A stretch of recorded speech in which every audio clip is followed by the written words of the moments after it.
Hell isn't fire and brimstone. It is a quiet room where the person you are meets the person you could have been. Right now, you are casually murdering your own potential inside a glowing rectangle. Discover the brutal truth of your hijacked mind before your time expires. Look closely into the black, unlit glass of your phone screen. Have you ever stared into that dark mirror at 4 in the morning and felt an absolute paralyzing terror? Not the fear of a monster lurking in the shadows, but something far more sinister, the realization that your life is quietly slipping through your fingers second by second, and you are voluntarily helping it disappear. You are bleeding out your finite time on Earth into a glowing rectangle, numbing a pain you do not even have the courage to name. It is a terrifying awakening, a sudden gasp for air in a room where you didn't even realize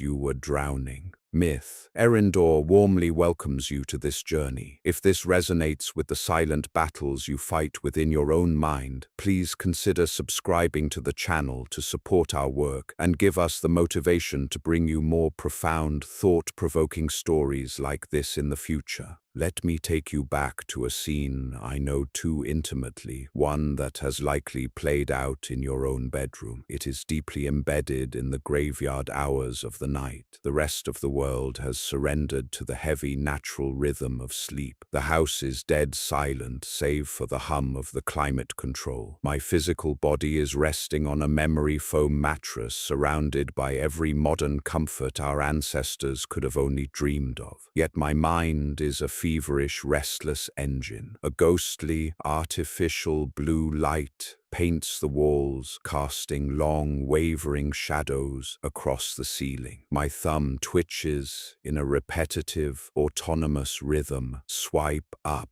swipe up, swipe up.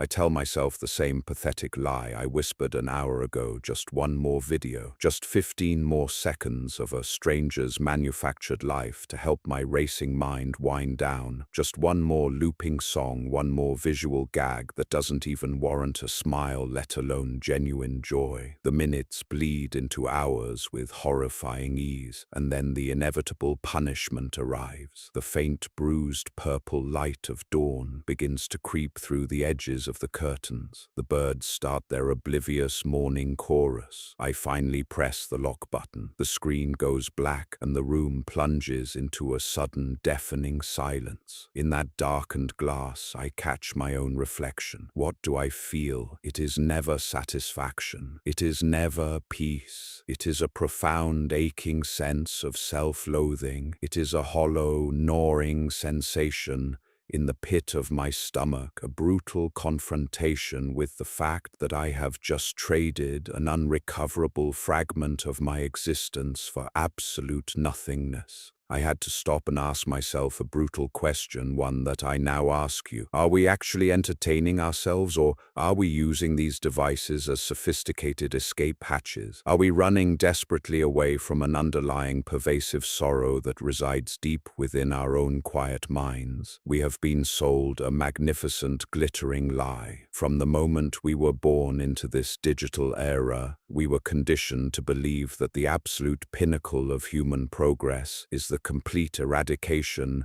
of friction, the instant gratification of every impulse, and the infinite availability of pleasure. We possess refrigerators overflowing with food, wardrobes bursting with clothes and devices that can summon the entirety of human knowledge in milliseconds. Yet despite this unprecedented material wealth, I look around and see an epidemic of spiritual starvation. We are surrounded by an endless buffet of digital delicacies, but we are malnourished to the very bone. This is the great tragic paradox of our time. These hyper-accessible pleasures are not the benevolent gifts of progress we once worshipped. They are a powerful, pervasive anesthetic. They are meticulously designed to numb the sharp, difficult edges of human existence. But in doing so, they strip away our fundamental capacity to feel the profound, intricate textures of a meaningful life. We have blindly traded the deep sometimes painful, but always enriching pursuit of purpose for a cheap synthetic simulation of joy. We are completely exhausted, but not because we are doing too much of what matters. We are burning out because we are doing entirely too much of what does absolutely nothing for our souls. This weariness is not physical. It is the slow death of a spirit that is hopelessly overstimulated and tragically undernourished, drowning in a shallow sea of pleasure while dying of an unquenchable thirst for meaning.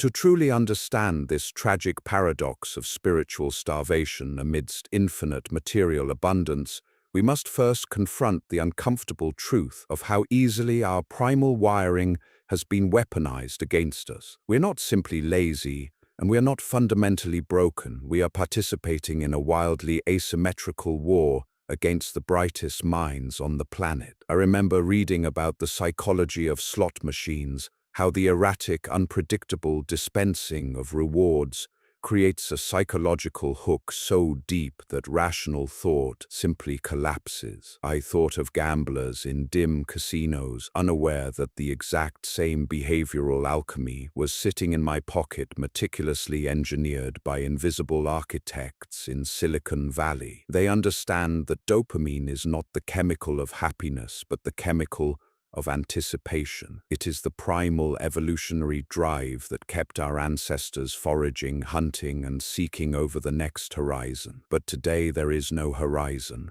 There is only the infinite scroll. Every time my phone vibrates, every time a red notification badge appears, my brain reacts as if I have discovered a vital resource. It releases a microscopic hit of neurochemical motivation, compelling me to tap, to look, to consume. We are being farmed for our attention. These platforms are not social squares or entertainment hubs. They are sophisticated extraction machines drilling into the deepest, most vulnerable vulnerabilities of human psychology. I realized with a sickening clarity that I was no longer an autonomous individual making conscious choices about how to spend my evening. I was a lab rat pressing a lever in a Skinner box over and over, hoping for a pellet of validation or a fleeting distraction from my own thoughts. This realization brought with it a profound sense of violation. We have handed over the keys to our consciousness. The algorithms do not care about our well-being, our dreams, or our mental health. They have only one metric of success: time on screen. They will serve us outrage to make us angry, tragedy to make us weep,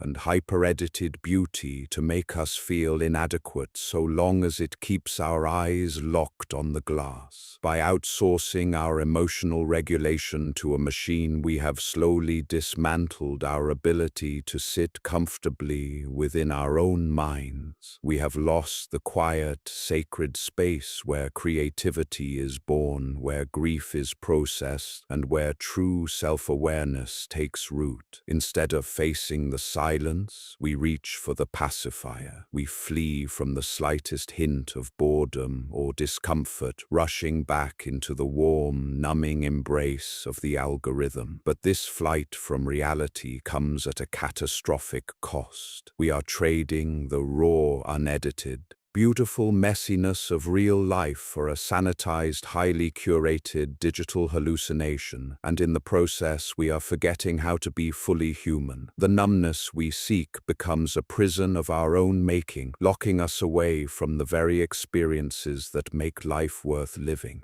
Yet the true devastation of this hijacked neurochemistry is not just the hours we waste staring into the void, but the magnificent, unlived versions of ourselves we casually murder in the process. There is a terrifying concept that haunts me every time I catch myself mindlessly scrolling: the idea that hell is not a place of fire and brimstone, but a quiet room where the person you are meets the person you could have been. I look around my own life. and see the invisible ghosts of my abandoned ambitions. There is the dusty guitar in the corner of the room, strings untouched, representing the music I never learned to play. There are the blank pages of a journal that was supposed to hold a novel, now serving only as a coaster for cold coffee. These are not just neglected hobbies. They are fragmented pieces of my soul that I have sacrificed at the altar of convenience. Every evening spent consuming the achievements of strangers is an evening I have stolen from my own growth. We watch other people travel, other people build businesses, other people fall in love, and other people create art. We become professional spectators in the arena of life, cheering and criticizing from the safety of the cheap seats, while our own muscles atrophy from disuse. It is a slow, painless suicide of the spirit. The tragedy is that it happens so quietly. A dream does not usually shatter in a dramatic explosion of failure. It suffocates softly under the weight of a million minor concessions. It dies in the 15 minutes we waste before getting out of bed, in the 2 hours we lose on the couch after work, in the constant fragmented interruptions that shatter our focus and scatter our creative energies to the wind. I have felt the heavy, suffocating blanket of mediocrity settling over my shoulders, and it is entirely self-imposed. We choose the comfort of the screen because the alternative is terrifying. Real growth requires the willingness to be entirely incompetent at something new. It requires the raw vulnerability of failure, the frustration of a steep learning curve, and the agonizing friction of discipline. The screen demands nothing of us. It asks only for our passive surrender. But deep down, beneath the layers of digital anesthesia, our subconscious knows exactly what we are doing. That hollow ache in the pit of your stomach at the end of a wasted day is the grief of your unlived potential mourning its own suppression. It is the tragic realization that we are trading our only opportunity to write a unique, compelling story in this universe for the privilege of reading the footnotes of someone else's. We are letting the most precious, irreplaceable asset in the cosmos, our finite time, drain away into a void, leaving behind nothing but the agonizing ache of what might have been. Escaping this graveyard of unfulfilled potential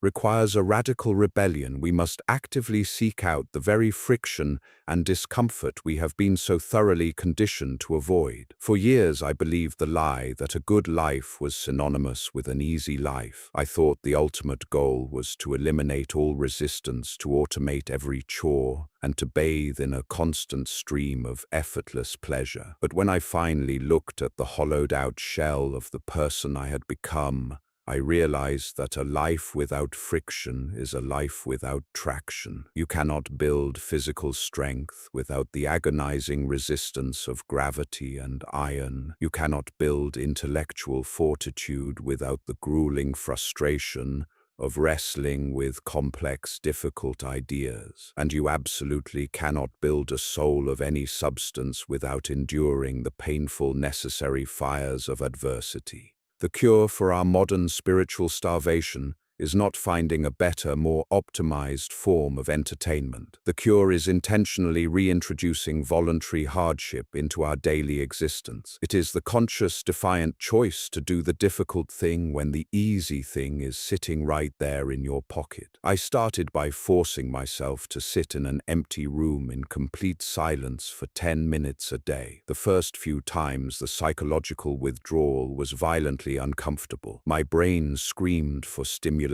clawing at the walls of my skull, begging for a hit of dopamine, a distraction, anything to escape the deafening roar of my own unprocessed thoughts. But eventually the panic subsided. Beneath the frantic noise of my addicted mind, I found a deep, hidden well of clarity. I remembered how to think. I remembered how to feel. We must become architects of our own friction. It means lacing up your shoes and running in the biting cold until your lungs burn simply to remind your body that it is alive. It means sitting in front of a blank canvas or an empty document and fighting through the agonizing self-doubt that arises when the words refuse to flow. It means looking a loved one in the eye and having a terrifyingly honest conversation without glancing at a screen to break the tension. We have to fall back in love with the process of trying, failing, and trying again. The joy we are so desperately seeking does not live at the end of a mindless scroll. It lives on the other side of profound, exhausting effort. The pride of a hard day's work, the quiet satisfaction of mastering a difficult skill, the deep connection forged through undivided attention. These are the heavy, nutritious meals that our starving spirits are craving. By embracing the struggle, by willingly stepping into the arena and letting the world rough us up a little bit, we strip away the synthetic numbness and finally expose ourselves to the raw, visceral beauty of being alive. Embracing this intentional friction ultimately leads us to a singular, unavoidable crossroads where the rest of your life is waiting to be decided. You cannot unsee the invisible bars of the cage once you have recognized them. You now know that the glowing rectangle in your hand is not a window to the world, but a mirror reflecting the time you are losing. Right now, in this very moment, you are holding the entirety of your future in a delicate balance. The universe does not care if you spend the next 5 decades of your existence locked in a state of digital paralysis. The stars will continue to burn, the earth will continue to turn, and your life will simply expire quietly and without consequence, leaving barely a ripple in the fabric of time. But you should care. The fragile, beautiful consciousness that resides behind your eyes deserves more than a lifetime of passive consumption. I implore you to take a long, hard look at the reality surrounding you. Look at the lines on the faces of the people you love. They are aging, and the time you have with them is violently brief. Feel the beat of your own heart inside your chest, a steady, rhythmic countdown clock that is winding down with every passing second. You do not have infinite tomorrows. You do not have the luxury of waiting for a sudden burst of motivation to finally start living. Motivation is a myth. There is only the brutal, unforgiving reality of choice. The most revolutionary act you can commit in this hyper-connected, deeply distracted modern age is to simply turn the screen off, to put the device in another room, to walk outside, stand beneath the vast, indifferent sky, and draw a deep breath of actual unfiltered air into your lungs. It is time to reclaim the sovereignty of your own mind. It is time to pick up that dusty guitar, to open that blank journal, to look your demons in the eye and refuse to surrender another inch of your limited existence to the void. The world is waiting for you. It is messy, it is painful, it is devastatingly difficult, and it is breathtakingly beautiful. Do not let your life slip through your fingers while you are staring down at your hands. Raise your head, wake up. The midnight confession is over, and the dawn is entirely yours to command.